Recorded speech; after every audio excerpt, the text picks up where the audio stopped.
How to import and export PDF files in C#.NET. First, using document solutions for PDF, we create a PDF document object to store our imported PDF.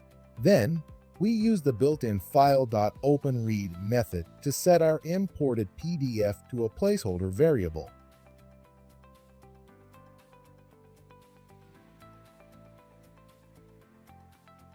To complete the import, we use the PDF document object's load method.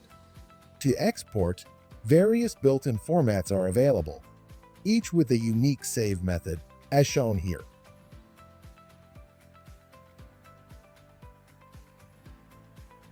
After running the application, we can see each of our generated file formats from our imported PDF object.